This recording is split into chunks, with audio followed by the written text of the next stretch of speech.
News, a service of Progressive Windows and Doors, the start of early voting for the primary election. That's our big story for 7:30.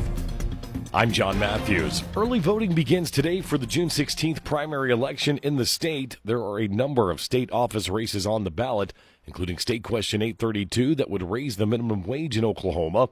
Locally, there are races for county commissioner, state senator for District 26, and U.S. congressman for the 3rd Congressional District. Early voting will be held at county election boards from 8 to 6 today and tomorrow, and from 8 to 2 on Saturday. Polling sites will be open Tuesday from 7 a.m. to 7 p.m. During a meeting of the Weatherford School Board of Education this week, Superintendent Mark Harmon brought the board up to speed on the district-wide insurance roof claim. I have got some emails that have trickled in from both the carrier, our consultants, and even the folks out in San Francisco that represent the reinsurers. There's just not any movement. It's just that we're going to try to get together and sit in a meeting in a room together. We've done that once and didn't get anywhere. We bid the job for $12 million. That was the low bid. We could never get the insurance company to agree on it. Our hope is that maybe we can settle. Harmon says the district has received $4.2 million in connection with the claim. A meet and greet with Oklahoma State Treasurer Todd Russ of Cordell will be held at Lucille's Roadhouse in Weatherford beginning at 5:30 this evening. Russ is running for re-election as state treasurer. District 26 State Senator Darcy Yeck was the guest speaker at an economic development meeting yesterday. Senator Yeck talks about how medical marijuana grows in Oklahoma have decreased. One of the things I've tracked, because I really think this impacts rural Oklahoma, is the medical marijuana grows that we have in the state of Oklahoma. Again, the law was passed in 2018, and that started off like gangbusters. And as far as the medical marijuana grows, in 2021 was a high water mark, and there were nearly 10,000 medical marijuana grows in the state of Oklahoma. That's incredible. And today we're down to around 1,900. Senator Yeck credits both the Attorney General and law enforcement in eradicating these grows. We'll have more news coming up next. Hi, Jeremy here. Although most windows appear to be equal, there are differences in their performance and function that can greatly impact how they protect you and your home. We have engineered our windows to keep out the harshest of elements while maintaining ease of operation. To see for yourself, come visit our plant and showroom. We are located just 2 miles south and 2 miles east of Fairview on the Isabella Blacktop. Sherman Engineered, Oklahoma Built. Residents and businesses from Grant and from 5th Street to 14th Street, along with the surrounding areas in the city of Cordell, may experience low water pressure or no water this evening from 6 to 10 p.m. The city has a contractor in town installing new water valves and replacing older valves. The work will help the city better isolate sections of the water system during future leaks or water breaks, which should help reduce the number of customers affected during future repairs. Hospital officials in Clinton recently discussed employee health insurance. Kyra Huckabee has more. Clinton Regional Hospital Co-Administrator Chastity Richardson discussed employee health insurance proposals during Wednesday's Hospital Authority meeting. We're currently with Blue Cross and Blue Shield with Insurica. It went at 8.5% for a renewal if we stay with our plans that we have. I went out and had a couple of more give us a quote just to see if there was a difference. The authority tabled the item to look into the options further and make a decision next week. I'm Kyra Huckabee for Right Radio News. Thank you, Kyra. Officials with Rotary are gearing up for the 4th of July holiday celebration in Weatherford. Nate Downs spearheads fundraising for the yearly event. We're looking at larger fireworks than we've ever had before, larger shells, more shells.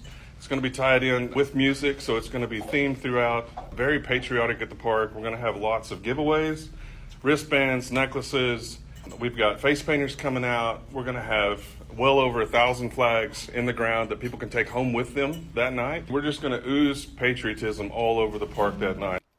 Downs says nearly $40,000 has been raised for this year's celebration. Here's state news with the Radio Oklahoma Network. News from the Radio Oklahoma News Network. I'm Ann Roberts. Today's expected to be the hottest day Oklahomans have experienced after several days of hot and humid and dangerous temps. Highs today will be in the 90s with heat indices well into the triple digits for most of the state. But some relief is coming soon. A cold front is expected to move into the state this evening, bringing chances of storms. The chances of rain will remain in the forecast. Extreme heat returns Saturday, with another chance of rain Saturday through Saturday night. Republican gubernatorial candidate Chip Keating picked up some high-profile endorsements during a private campaign event in Nichols Hills Tuesday evening. Oil and gas industry giant Harold Hamm and Oklahoma football coaches Barry Switzer, Bob Stoops, and Mike Gundy were among the co-hosts at the event.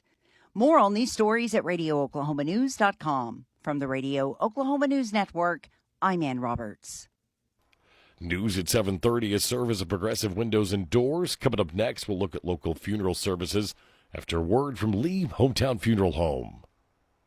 When you lose a loved one, it's important to have someone who's compassionate, understanding, and personal. Brandon Lee with Lee's Hometown Funeral Home in Clinton is dedicated to honoring your loved ones with heartfelt service. His goal is to create meaningful tributes that celebrate lives while guiding you with every step of the final process. Whether it's a traditional service, cremation, or pre-planning, if you have already purchased a funeral plan elsewhere, they will honor it as if it was their own. At Lee Hometown Funeral Home, they continue the tradition of caring and personal service. Please visit today to experience the difference. Memorial services for 72-year-old Janice Sue Crosby will be held today at 10 o'clock at the Eric Church of Christ. Final resting place will be at the Eric Cemetery. Services under the direction of Winery Funeral Service and Cremation Center. Funeral services for 83-year-old Alvin Burley Cotley will be held today at 10 o'clock at Ray Martha's Funeral Home in Carnegie. Interment will be at the Simone Cemetery in Carnegie.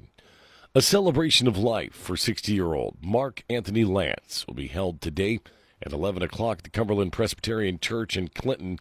He was an on-air personality for the Right Radio Network.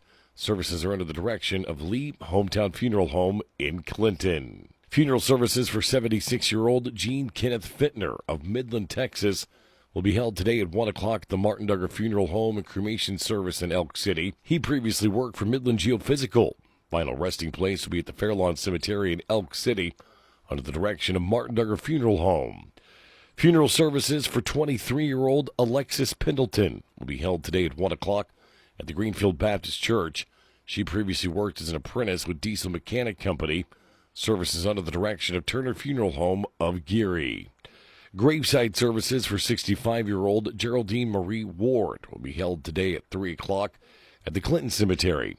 Services under the direction of Lee Hometown Funeral Home in Clinton. Today's funeral notice is a service of Brandon Lee at Lee Hometown Funeral Home in Clinton.